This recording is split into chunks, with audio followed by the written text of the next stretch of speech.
बिस्मिल्लाहिर्रहमानिर्रहीम। अस्सलाम वालेकुम। मैं हूं कैसर अहमद राजा। उम्मीद है आपकी तबीयत बिल्कुल ठीक होगी। एक आयत एक राज के सिलसिले में ये हमारी आज दूसरी वीडियो है जिसमें हम डिस्कस करेंगे सूरह शुअरा की आयत नंबर 63 को। वल हर बार की तरह आइए पहले आयत को सुनते हैं, उसके बाद उसको डिस्कस करते हैं। فأوحينا إلى موسى أن اضرب بعصاك البحر فانفلق فكان كل فرق كالطود العظيم۔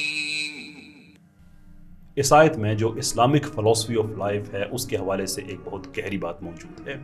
इस आयत के बिल्डअप में एक दो आयत पहले और भी मौजूद हैं जिसमें अल्लाह ताला ने पूरा वाक़या बयान किया कि किस तरह से कौम मूसा जो हैं वो अब निकले वहाँ से फ़िरौन के एरिया से, और उसके बाद फिर फ़िरौन ने ताक़ुब किया और फिर आगे ये जब समंदर या दरिया उसके किनारे पे पहुँचे तो अब आगे दरिया है, पीछे फ़िरौन का लश्कर है वो आ गया है, दोनों ने एक दूसरे को देख लिया है। तो अब जनाब मूसा अलैहिस्सलाम की कौम जो है वो कह रही है कि अब तो पकड़ेंगे, अब तो हम मारे जाएंगे।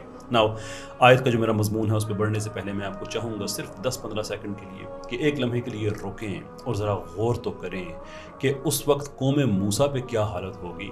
कि कोई शक नहीं है कि वो अल्लाह के नबी पे ईमान लाए, उनकी बात को उन्होंने माना, लेकिन थे तो वो बशर ही।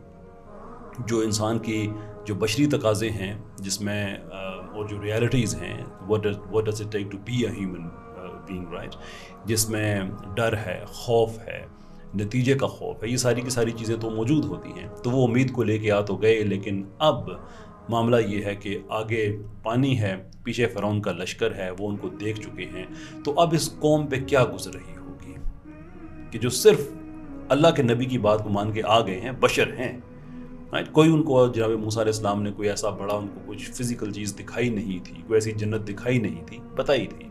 कोई उनको ऐसा बहुत बड़ा लश्कर नहीं बताया था कि वो खड़ा हुआ है जो कि फ़िरौन के लश्कर के मुकाबले में तुम्हारा दिफा करेगा। ऐसा कुछ भी नहीं है, और वो आ गए हैं और अब पकड़े गए हैं। पीछे कौन है? लश्कर है, फ़िरौन का लश्कर है जो कि उस ज़माने की सुपर पावर है। अब करें क्या? और अब एक लम्हे के लिए जनाब मूसा अलैहिस्सलाम के लिए सोचें कि वो भी अल्लाह के नबी हैं, इसमें कोई शक नहीं है, लेकिन अल्लाह के नबी पे वो सारी मुश्किलात आती हैं जो एक आम इंसान पे आती हैं, और फिर अल्लाह का नबी बताता है कि मुश्किलात में क्या किया जाता है। तो अब जनाब मूसा अलैहिस्सलाम के बारे में सोचें कि वो कौम जो उनके साथ थी उसमें कौन कौन लोग हो सकते हैं। पॉसिबली प्रेग्नेंट वुमेन, पॉसिबली दिल के मरीज़, पॉसिबली बहुत ही बूढ़े और ज़ईफ़ लोग। और वो अब कह रहे हैं कि मूसा अब हम क्या करें। तो ज़रा सोचें कि उस वक्त जनाब मूसा पे क्या गुजर रही होगी। यहाँ से हमारी गुफ्तगू में ये आयत एंटर होती है जिसमें अल्लाह ताला ये कहते हैं कि फिर हमने मूसा से कहा कि इस पानी पे अपनी छड़ी मारो, और फिर उसके बाद जो समंदर है उसका सीना चिरा, दरिया का सीना चिरा, और जनाब मूसा अलैहिस्सलाम अपनी कौम को लेकर दूसरी तरफ निकल गए। और आगे की आयत में है कि फिर किस तरह से वो फ़िरौन का लश्कर फिर उसमें तबाह हुआ। वो इस्लामिक फ़िलॉसफी क्या है इसमें? वो ये है कि आप देखिए कि वो अल्लाह ताला जो इस कदर कादिर है कि वो समंदर का सीना चीर के उसमें से पूरी एक कौम को गुजार सकता है, और फ़िरौन जैसे लश्कर को, फ़िरौन और उसके लश्कर इनका इतना बड़ा लश्कर था उनका, इतने ज़ालिम लोग, उनको उसमें गर्क कर सकता है।